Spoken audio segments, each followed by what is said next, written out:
The Swedish government has announced that permanent residency will be granted to all Syrian refugees in the country who have been granted temporary residency. Sweden is the first country in the European Union to provide that offer to refugees from Syria, who now number more than 2 million according to the United Nations.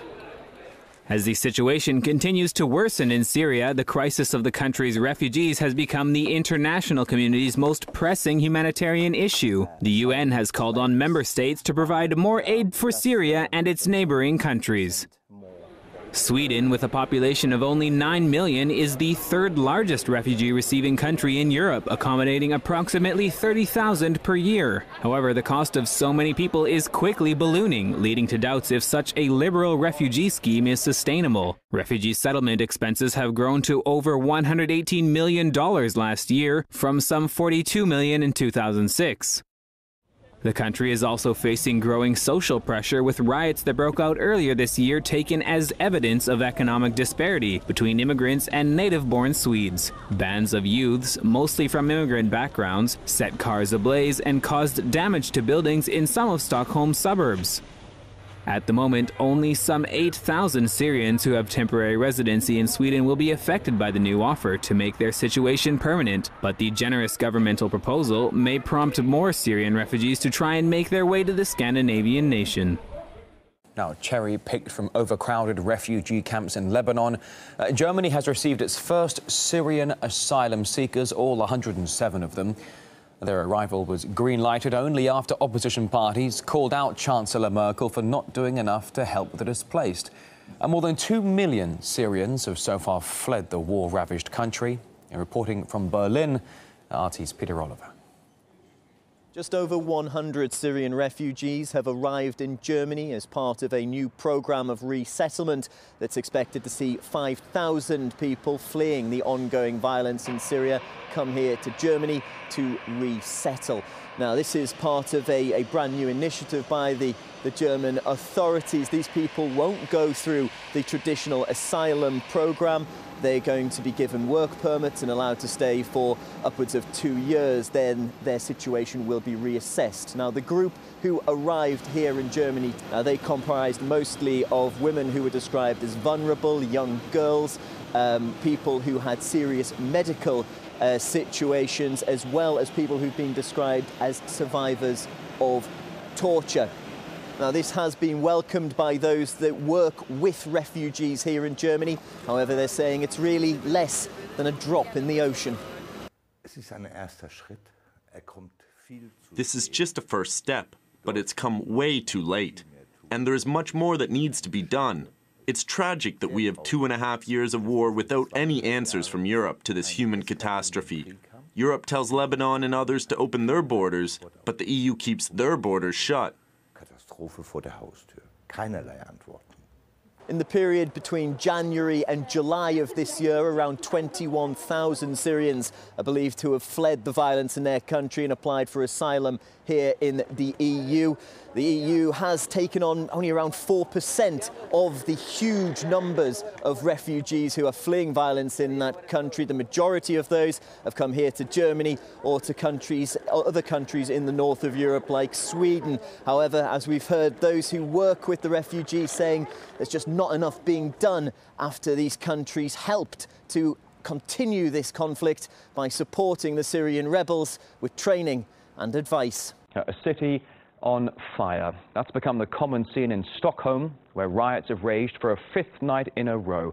Young people in immigrant suburbs of the city have torched cars, smashed windows, set buildings ablaze. And the violence has sparked a debate on Sweden's open immigration policy, which has resulted in a massive influx of asylum seekers who many say, simply put, refuse to integrate. Our correspondent Peter Oliver filed this report. Nice, neat and normal. Not the type of place you would expect to see this. Welcome to Husby, on the outskirts of Stockholm, and the epicenter of Sweden's issue with race, and it's bubbling over. In Sweden, you get welfare, you get access to the education system up to university level, you get access to public transport, to libraries, to healthcare, to everything, and still they feel that they need to riot, throw stones and Molotov cocktails. It's ridiculous. It's a bad excuse. The violence in the usually peaceful city has become a political football. The Swedish Democrats are exploiting these events. They make it all about immigration to suit their needs. They see being anti-immigrant as being pro-Sweden. For the past week, stone throwing and car burning have become the norm in this part of town, known for its high unemployment, predominantly immigrant population. All sparked after a 69-year-old man was gunned down by police while brandishing a knife. That let loose a barrage of emotions. It's the state that creates this type of ghettoization. They move everyone from abroad into these parts of town. When it comes to unemployment, Sweden is below the EU average. However, almost 1/4 of under-25s are out of work, prompting some to say it's time for further action, saying a lack of control by government has led them to this situation. The police can put these riots down in 5 minutes if the politicians were to allow them. Although Swedes differ over what caused this week's violence, they are in agreement that it's government policy that must be changed to avoid scenes like this being repeated on the streets of Stockholm. Peter Oliver, RT, Sweden. And as the riots continue to rip through Stockholm, some claim the violence has clearly been orchestrated for ulterior motives. Now that's the opinion shared by Lars Hedegaard, a Danish journalist working for a Swedish newspaper. If you look at similar instances in other parts of Europe, you'll see eventually that there is a plan behind this. Some people would like to gain a recognition as stakeholders in society. In other words, there are people who would like to be in a negotiating position vis-à-vis the authorities. And so if they can sort of make things happen and make them go away, this proves they have power in the local community, and they are people that you have to reckon with. The element behind, of course, much of this, these are immigrants. And of course, Sweden's got a reputation for opening its doors to immigrants. Surely, that multiculturalism is something that Sweden has been successful at over the past. So why should that be going wrong?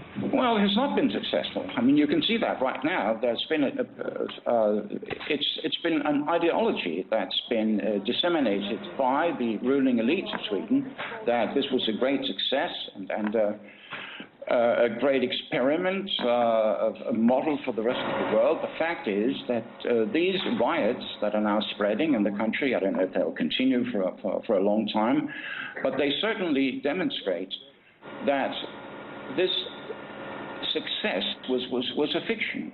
It never succeeded.